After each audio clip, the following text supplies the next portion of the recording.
Hello everyone, Grandmaster Daniel Lemos here for TheChessWorld.com. Welcome to a new course. This time we'll talk about the Old Indians defense for black. As you could probably tell by the name, the Old Indians defense has got a lot of similarities with the King's Indian, and there's some differences as well. One of the main differences we can notice right off the bat is that black plays an early d7, d6. And unlike the King's Indian, as black here, when we go for the Old Indian, we may or may not play g6. In a lot of lines we will, in some lines we won't, and this is all depending on what white does. So the reason I like the Old Indian is because it sounds reliable. Most of our opponents won't be updated on theory, and we have a lot of, as I call them, tricks in the opening. So I think the best way to approach our study is to see lines, to see as many ideas as possible, and we'll also see what white can do as we analyze games chapter by chapter. So for the first chapter, for this intro, I'll show you one of the lines that I really like when it comes to playing the Old Indian, one of the tricks, as I call them. And this is not necessarily a trick where we'll win material in the opening, but it is something that might catch our opponents unprepared, and then we'll get a good position in the middle game. So, as we know, d4 players after knight f6, we get c4. Now we establish uh, our intention to play the Old Indian by playing d6. We can usually transpose to a King's Indians as well. But here, after playing d6, white has to move something, and the move that's likely to happen here is knight to c3. Of course, we'll see what happens if he goes knight f3 as well. Now, let's focus on the most natural move, which is knight to c3. And here is where we see the first, let's say, crossroads between a King's Indian, that would be g6, and the Old Indian. Here we can play e5. Now, after e5, probably saying, wait, he can take on e5, he can swap queens off. Isn't that supposed to be good for white? Well, that's what our opponents are going to think here. And this is the first scenario we'll analyze in this chapter. What happens in the early endgame we get, or pre-endgame, after pawn takes, then white takes on the 8, king takes, and now we get to this position where our king is on the 8, and since we traded queens off, since we get an endgame, our king there is just fine. Now, at first glance, doesn't seem to be that way, but it is. And we'll see some lines to show that not only black is equalizing here, but in fact, uh, there's potential for an advantage. So after king takes the 8, the first thing I noticed is that our pawn structure is healthy. He's got a pawn on c4, which is not doing much for white at the moment. Uh, the d5 square can easily be controlled by playing c6. By the way, c6 also gives our king a safe square on c7, so we can easily hide our king there. And the other concept here is that this is something that happens a lot with King's Indian. If white goes for a move like e4, then we get a positional advantage already. And that is because we can easily control the d4 square. It doesn't have pawns on e3 or c3 to control that square, whereas we can easily handle d5 by playing c6. So there's a big difference in the pawn structure here. Our pawn structure is much, much better than white's. We can try getting our pieces to d4. Could be knight c6, knight d4. Here, it looks easy, but in some positions we might have to go for knight d7, knight c5, knight d6, and then we end up with knight d4, or even I'll just play random moves to show you here. We can try this in so many ways with either knight or knight d7, knight f8, knight d6. It all plays around the d4 square, and again, we can always control the d5 square playing c6. So white doesn't have an outpost, we do. So it feels like a small advantage out of the opening, but advantages tend to add up, and that's how we get a better position as black. And we're mid 5, and we are already discussing lines where black might be much better in the opening. So after king takes d8, the game we'll see. There's a main game you'll find in the BGN files, which is Jameson against Ivanchuk. And within that game, you'll see other lines as well. But let me tell you a little bit about this game. White player is a 2150 player, and black is well, Ivanchuk doesn't need any introduction. By the time this game was played, he was 2758 FIDE rated player. So imagine that black was definitely playing for a win here, and the opening choice says a lot about that. Black wants to create an imbalance in spite of going for a queen trade, and here we'll see how black plays for a win. So white goes bishop g5, and I feel this is what our opponents are going to do as well. They'll trade queens off, they'll be happy to trade queens off, they'll go bishop g5 because now there's a pin. Let's see how Ivanchuk played this one. So we play c6. That's a great start. We get knight d5 under control. So white won't be able to go for a pin. If white castles queenside with check, or if he goes rook d1, we can always hide king on c7. So no big deal. And if he takes on f6, then this is already great news for us, because despite having double pawns, which doesn't look great, I agree, in spite of having double pawns, what we get here is the bishop pair. We know the bishop pair is a great weapon to have in open positions, and here we clearly got an open position, and it also works well in endgames. So here, in the long run, our bishops are going to be great. We'll have bishop e6, we have full dominance on dark squares. Bishop f8 is our best bishop here. Our king is safe. And the other thing I should mention here, and this already looks like an endgame course because we are analyzing an endgame, we get to learn a lot of endgame concepts. Here, we bring a side pawn towards the center. That's great for us. Double pawns, they don't look great, but since white doesn't have queens on board, we don't have queens on board, it's not really attacking here. So bringing a side pawn towards the center is good for us. We might even play f5 and e4. So let me see if I can clear the arrows here. Yep, here we go. So not really concerned about him taking on f6.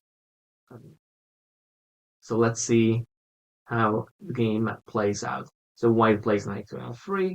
Here, black plays knight to d7. So white has no targets. And here, I think best he can do is just finish his development. But then we'll see how easy our position it is for us to play. In the game, white plays knight e4, and as we'll see, this is already a step in the wrong direction because knight e4 doesn't really threat anything. Let's say white goes e3. Here's where we can see that black is already better. If you check this with an engine, you'll see that this is already a minus 0.6, which is half a point advantage. That's quite a lot. After e3, I like h6, that's a good start. If he takes, then we can take with the pawn. as we discussed before, this is great for us. We don't want to take with the knight because then we lose a pawn. If we could take with the knight and keep a nice pawn structure, that would be great. But here we can simply take with the pawn, we keep the bishop there. Not to mention we can add the bishop b4 to the mix. So e3, h6, bishop h4.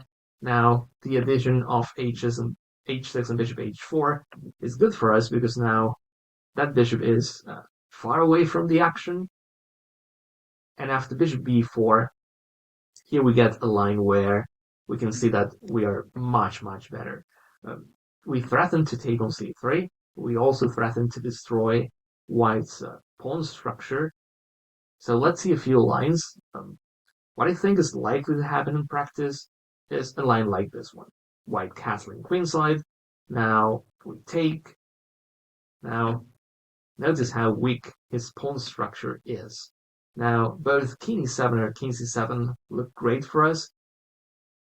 To be honest, I find king c7 a little bit easier to play. King e7 is totally fine because the pin is not relevant. No queens on board, no real targets for white. You can always play g5 as well. So let's say king c7, just to make things a little bit easier. You can go bishop g3. Yeah. Then we go rook e8. We make sure e5 is well protected. Then we got 94 as well. Wow, 94 might be even stronger because then we put an eye on bishop g3 and f2. But that aside, once we get the little threats out of the way, now that we've got everything under control, let's focus on white's queenside. White's queenside is a mess. This is not going to end up well for white. Sooner or later, we'll find a way to trade some pieces off on the king side. We won't have any counterplay, and then all the endgames.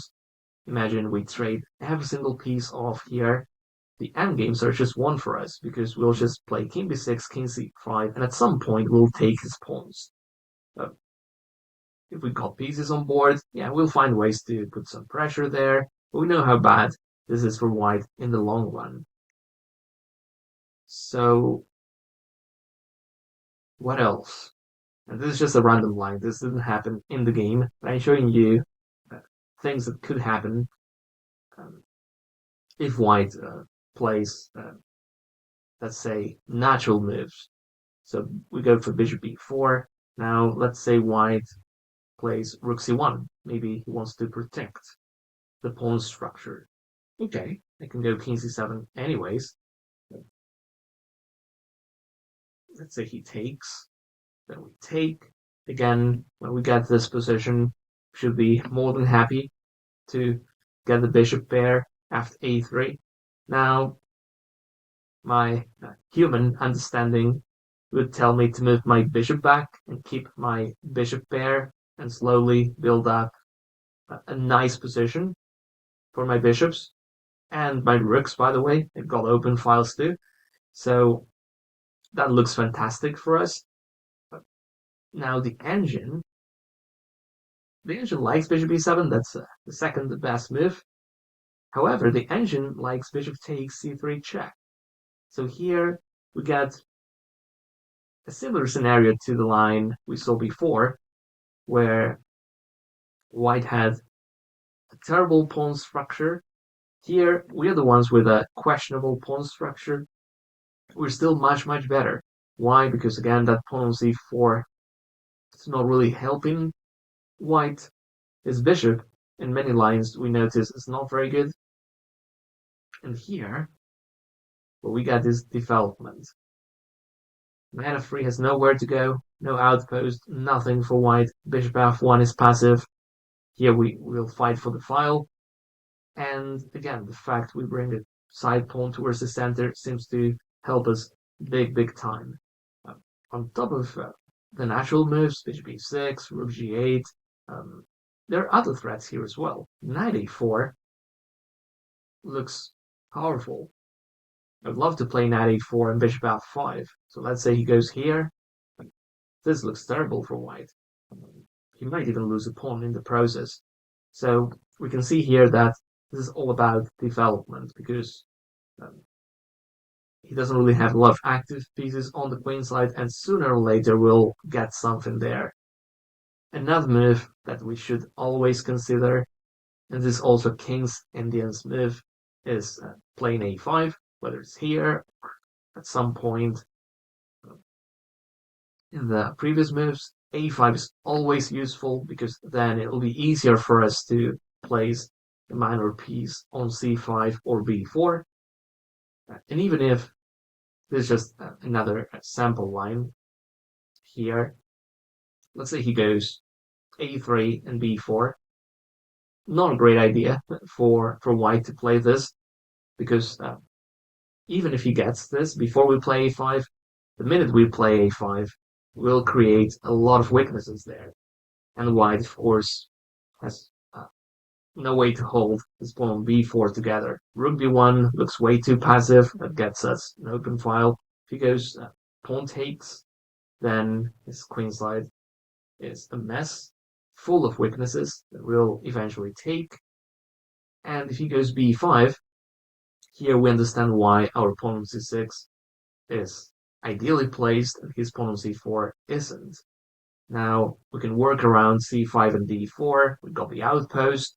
In the meantime, he's got nothing. He's got no knight b5 check, no knight b5. That rook on a1 is tied up to the pawn on a3. So, in a nutshell, this we start to see why white is struggling here. It looks like an equal position. That potential is on black's side. So, alright, now that we analyzed all of those lines, I wanted to show you natural moves where white plays e3, castle, queenside. What's likely to happen in our games. Now let's see what happened in this game, played by Ivanchuk.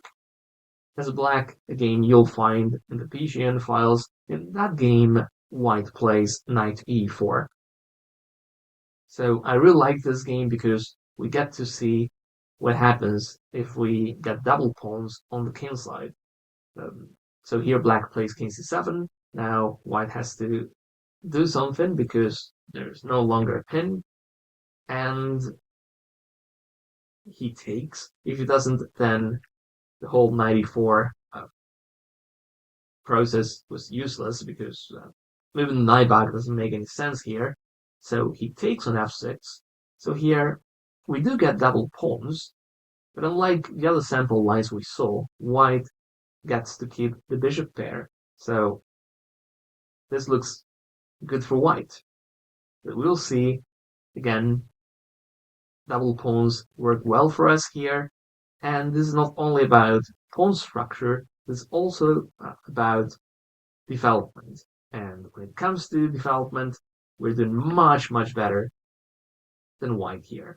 So in the game, white goes bishop h4. And this is a big decision already, because bishop h4, it keeps an eye on f6, but then the bishop is far away from the queenside action. So we'll see how the game went after bishop h4.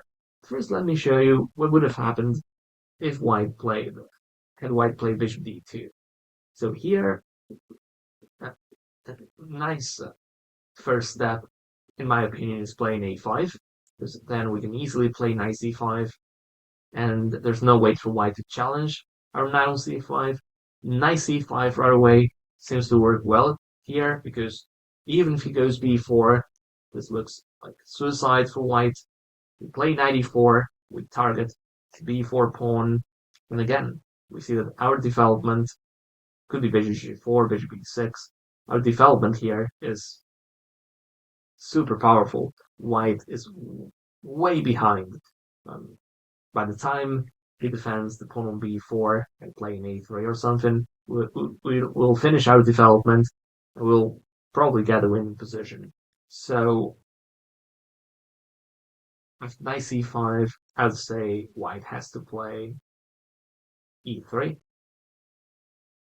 Again, we already noticed there's a lot of stuff going on here, bishop f5 and knight e3.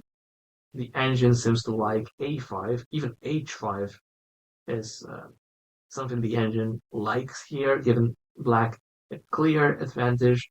Uh, we can see that here, if we get a4, we might get ways to attack that pawn on b2. And again, this is all happening because we've got that pawn on c4. The amount of outposts and potential squares we've got on the queen side, it's something we don't notice at first glance. Then again, that once we understand why c4 is not working well here in this structure, then we see more and more possibilities for black.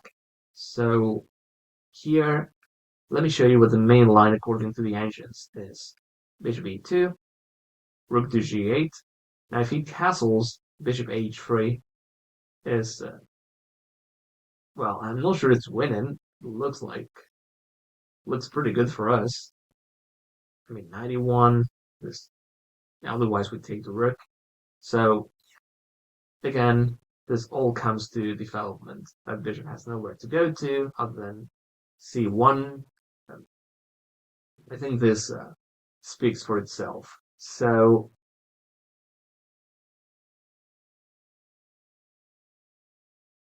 after knight to e4, king c7, knight takes, pawn takes. So okay, white here decides to move the bishop towards the king side. We go for a check.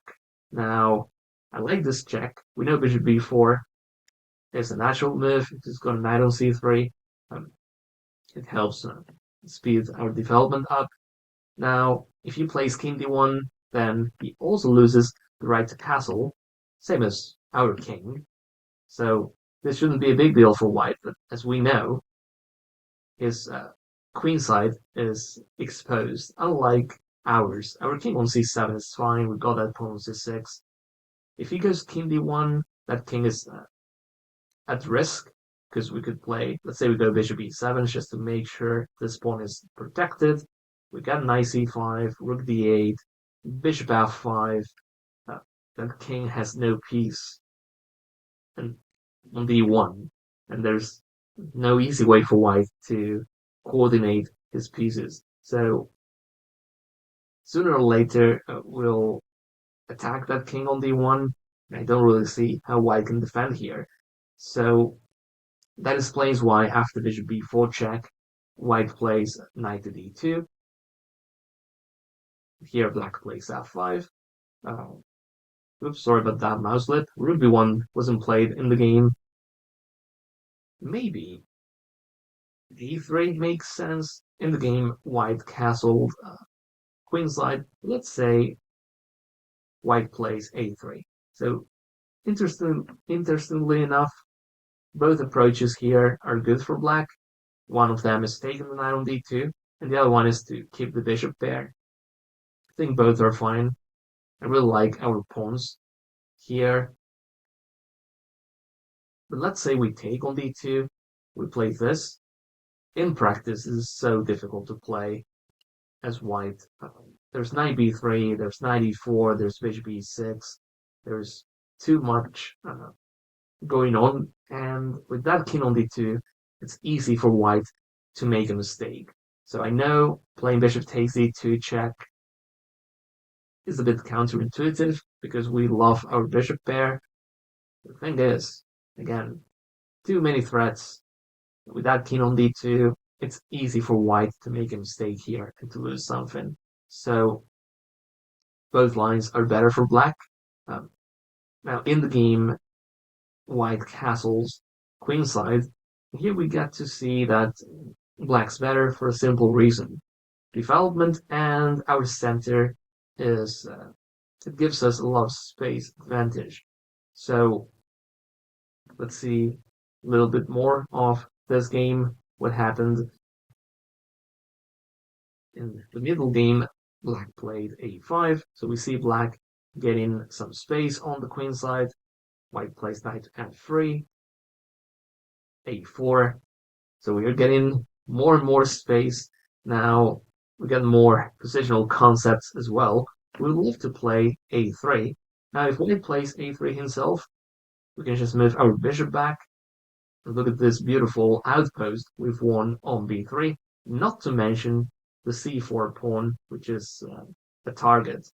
So white is facing a tough decision here, whether to play a3 or not. If he doesn't play a3, if he goes whatever, h3, we could play a3 at some point, and then b3 is not an easy move to play for white, because then we keep on getting more and more squares. Now, I'm not saying we'll have a tactic right away, but we might have, here for instance, rook e8, we keep our center under control. Maybe, just maybe, we can try knight c5, knight takes b3, and then we can go for promotion with bishop c3 and a2. I know this all depends on what happens. It won't be easy. It is a possibility. And in the meantime, we'll just keep on getting our pieces out. This is full domination from black here. So you'll find a lot of games in this pre-endgame where black has the lead in terms of strategy. And that's a big advantage to have. So this game here, I recommend you study it carefully. You'll see how black outplayed white in the pre-end game. And the other thing I'll add before I finish my analysis is that in this position, we do have a lot of space. We do have an easy play on the queen side. You'll see some lines where black goes for something like rook e8, and then you might be concerned about him playing knight g5. That's not something to be concerned about, because I'll show you a sample line here. Let's say he goes knight g5 right away. This is actually what happened in the game. If we play rook f8, taking the pawn h7 leads to disaster for white. He'll lose a piece. And if he doesn't take, then we'll find time to kick that knight playing h6. So white has no development, has no foundation to go for something reckless as going knight g5 and knight takes h7. So we've got the little threats under control, and then again, our threats on the queen side are unstoppable. So please check this game out. You'll learn a lot, not only about the opening, a lot of chess in general, because we'll get an advantage here if we're likely to get an advantage if we play this pre-endgame. But then we need to know how to make the most out of our strategical advantages as black, and that's why I strongly recommend you study the first game you'll find in the PGM files, Jameson against Ivanchuk. So with this, I'll finish this intro to the old Indian. I hope you found this useful. I hope you could learn something. And of course, I want to see you guys on the next one. Thank you.